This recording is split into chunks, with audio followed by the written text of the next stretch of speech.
Hey guys, and welcome back to the post-game of Pokemon Ultra Sun. Ne'er-do-wells have taken over the Festival Plaza. I am forced to thus care. Welcome to Team Rocket's castle. Yeah, you know, it's always good to see the classic Team Rocket uniforms design back. Little bit less intimidating now that your R is multicolored and it's all the colors of the rainbow, Lucky Charms, things like that. But, you know, we make do with what we have. Ah, ruby-colored marshmallows and emerald moons. Delicious. There we go. That's close enough to a Pokemon reference for marshmallows, right? Team Rocket is not the nicest of groups. I would liken them to... I guess they're just the Mafia, really. You know, I guess now, because obviously we have perspective, having played Pokemon all this long time, we obviously know who Team Rocket is, that this is a blatant nostalgia ploy, but I can only really kind of imagine the reactions from legit new players to Pokemon meeting this team without really knowing their history behind it. So I guess I kind of want to get an idea of how they felt for that. I don't know if anybody like that is watching this, obviously, for that, since we're old farts at this point. But still, if somebody's got that kind of context, let me know. I'm actually really interested to kind of hear how you felt about meeting Team Rocket for the first time. I mean, I guess you can fight Giovanni in previous games. Like, I think he's part of, like, the World Tournament in Pokemon Black and White 2, but don't quote me on that. You take over the place, you didn't even supply any chairs to the table. Ridiculous. There is one chair, and we all take turns in it. Yeah, I guess you kind of have to fight for the right to sit down if you're part of Team Rocket. This wall is the best. We will control cyberspace and make everything this wall. I think they just kind of hacked in here by using a Visual Basic GUI. That's probably the biggest extent of Sophocles' cyber defenses here. Oh, jeez. If, like, Team Skull are Slavs squatting and whatnot, then Team Rocket is fucking script kidders. Let's see, how do we get Team Rocket out of here? I know. We'll let down a noxious fart that's going to go through the vents and just get everybody on out of here. It'll be excellent. Of course, the Battle Agency. If we can't use our own Pokemon, we'll make use of the program that allows us to use other people's Pokemon. Ah, yes, cheating, the ultimate way. Well, I suppose if we're fighting Team Rocket, we'll have to cheat anyway. Oh, look, he's doing that TV sort of hacking where you don't actually know what he's doing, but essentially he's texting someone using Microsoft Excel. He just teleported a random person there. Oh, what's going on? Who are you people? No, that's a program given life. Technology is amazing and scary. I really miss Battle Network now. The only Battle Network thing they have going right now is some fucking Toho fan game. I just want actual normal Battle Network content. Give me like a collection for 3DS. That would be fucking amazing. Or the Switch. Fuck it, I don't care. Just give me one of those. Shit, I'd play through 6 again, honestly. I kind of don't want to go back to 1, because I've experienced what I assume is the peak of the franchise.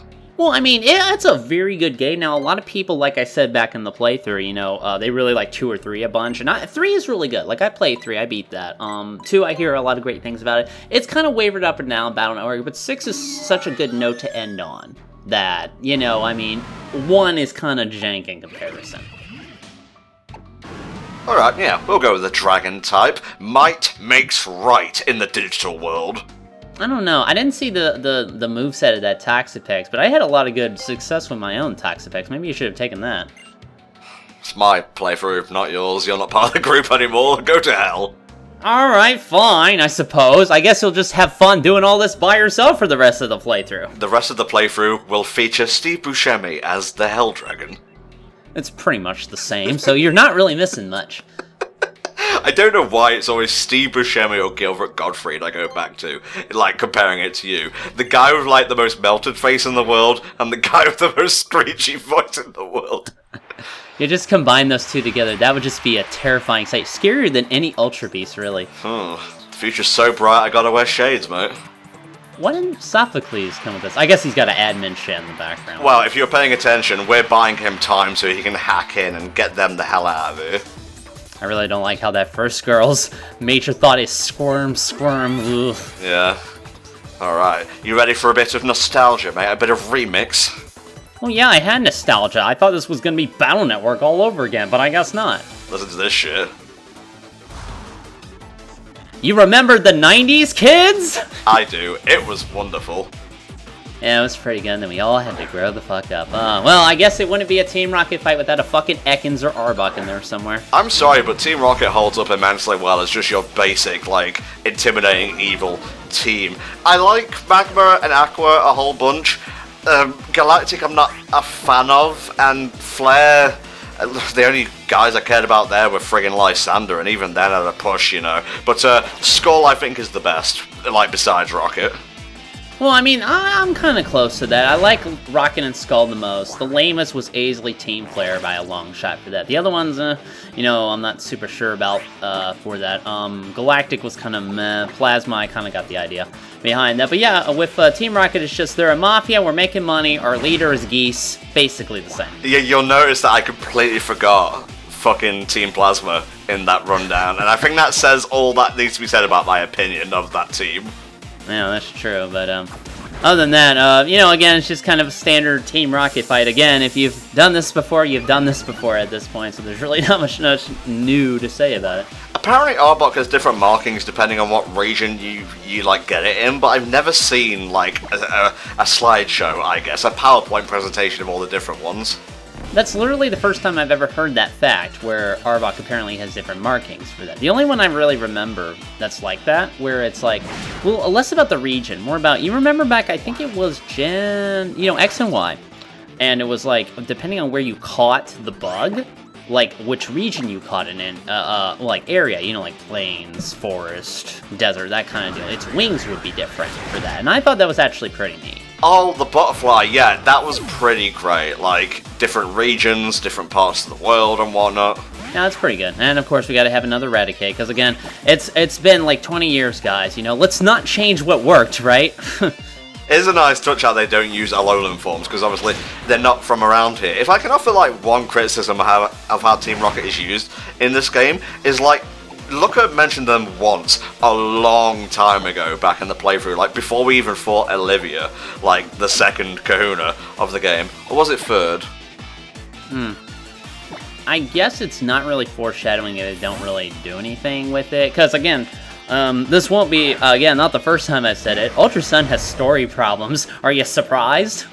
Whatever. I'm going to stop this rap. Into the dirt. He thinks he's getting pumped, but he's about to be dumped. Oh my god, I wish I had not said that now. I keep forgetting that the other trainer's technically fighting, but you still control their moves, which is probably for the best. It would be kind of frustrating if the CPU had to take over for the other two Pokemon and just fuck it up. Bye-bye. What do you know? Rocks work as well on rats as they did 20 years ago. Who would have thought? At least some things stay consistent. You know, like fucking Golbat. Oh, let's give Golbat a lot of representation. He's got fucking pipe cleaners for feet. He needs the help, obviously. Alright, it's time for the bottom half of an iceberg. Go, have a look. That's a very odd fact to bring up here, but I kind of see where you're going with that. It does kind of look like the bottom half of an iceberg. Well, I mean, like, its pre-evolved form is the top of an iceberg, and it also looks like enemies you can find in Frendrana Drifts in Metroid Prime. I think the idea for Avalugg is, I want to make a table, but it's got to be a super table. What can we do? I find it, like, endearing in a sort of janky way, you know what I mean? Like, it's not the best design ever, but I can't help but like it. I now want a picture where somebody's in their house, they're like, where are my keys? And then he walks by an Avalugg and sees Klefki on his table. Oh, here are my keys! And then picks them up and just leaves. It's 11. And I suppose you gotta make do with what you got, being keys or a table. Nice. Not quite nice enough, so we're gonna fry it with a bit of ice. I mean, it does burn after a while, that's what Frostburn's all about. I wonder what other Pokemon you can make out of furniture and common household objects. I mean, they've done a few already. Klefki, Avalugg, the Rotom stuff for that. I'm just trying to think of, like, the most mundane piece of shit you could do and try to turn that into a Pokemon. Nice! Nice times 3. Nice, that's nice. To answer your question, a Snorlax if you stuff it. And then they already kind of... Or are you implying something? That's what I want to know. No, I'm just thinking of those giant Snorlax pillows that someone, like, got in their house and the cat just uses as a bed. Oh, yeah, I remember those now. It's both cute and infuriating. Oh no, they're gonna beat up literal children. Sophocles, you might want to hit the enter key a bit faster. Why didn't we beat him up first? Shut up, I'm the leader, I'll do what I say. There we go. Control, Alt, get the fuck out. Yes, our highly trained, repairman over there who knows Kung Fu. So these guys are, like, strictly programs, right? Maybe they are, I don't know. Kind of blurring the lines, really. Like, we're obviously just digital projections. We didn't physically go into the plaza, I don't think. I don't know. I'm stupid and it's late. Yeah, I changed the password on our account. I put in a few exclamation points. They'll never guess that one. Team Rocket 11. Ugh. And what about the design? Are we gonna keep this? It's funny what he says. Pay attention to it. Oh yes, you've got winter theme, spring theme, Team Rocket, rainbow theme. I like it. It's a theme. Now you got me to raise the rank to do that? You really want me to spend more time in the plaza than I actually need to do. An eject button, thank you. Finally I can get the fuck out. You use it and the game just crashes. I actually forget what it does. I think it allows you to escape from, like, battles and whatnot, but the guide I read said you have to press the eject button to continue, but that's not a thing that happens. And then now they're back in the normal world. I told you it's like a weird metaphysical digital space. It's just, were they programs? Is it, what exactly was going on there? I don't know. Let's not dwell on it. We won't be going back to the Festival Plaza again.